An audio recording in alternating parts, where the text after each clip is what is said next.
Years ago, I was invited to speak in Argentina.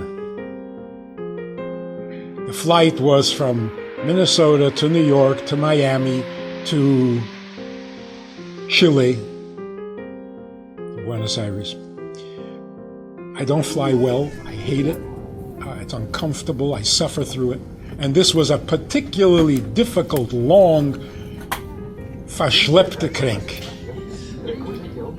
When I finally arrive in Buenos Aires, the shliach there picks me up at the airport, takes me to a hotel room so that I can recover, and the next day we start the lecture tour. Picks me up, we're in the car, we're driving along, and he says, by the way, there's a woman in town who suffered a terrible tragedy. She is severely depressed. She hasn't come out of her apartment in 6 months, and she refuses to talk to anybody. But when we told her you were coming, she agreed to talk to you. So we'll stop at her apartment on the way to the hotel, and you'll talk to her. I was furious. I couldn't believe it. It has to be on the way to the hotel? But what bothered me the most, see, you didn't even tell me. You didn't ask me, you didn't warn me, you didn't tell me. What is this? Come into the apartment, and this woman literally looks like she has passed away and nobody told her. There was no life in her eyes. There was no tone in her voice. There was no color in her skin. I mean, she hadn't left the apartment in 6 months. She looked terrible. She tells me the story, 19-year-old son, driving back from their country home, gets into a car accident, and then she tells me what a fantastic kid he was. What an exceptional, respectful, helpful, all the great qualities. She finishes, what can you say? So I said, that sounds like a fantastic kid you had. And you had him for 19 years. She was not impressed. So I said, imagine if there was no shock. Imagine God comes to you and says, there is this fantastic soul in heaven. He needs to be born and live for 19 years. I'm looking for someone to be his mother. I said, what would you have said if God had asked you?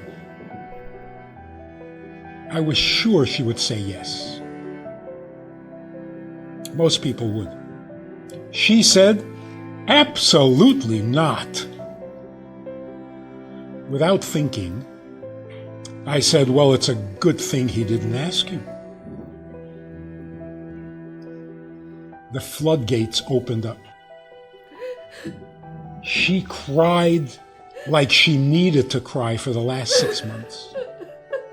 And in front of my eyes, she came back to life. Literally the resurrection. She came back to life in 20 minutes in front of my eyes. It was the most incredible, the most emotional. There were no words. Now we're back in the car, going to the hotel room. And I'm thinking, I was so angry because they didn't ask me. And then I thought, if they had asked me, what would I have said? I would have said, absolutely not. And it would have been the wrong answer, because I would not give up that experience for anything. I would say that in 50-some years of talking to people, that has got to be way up there as the most significant, most amazing. To say no to that, got to be crazy. And I would have been crazy. And I would have said no. The moral of the story is that it's a good thing that God doesn't ask us. You want a challenge in your life? Not particularly, no. You want an uphill struggle? Absolutely not. Want to get married?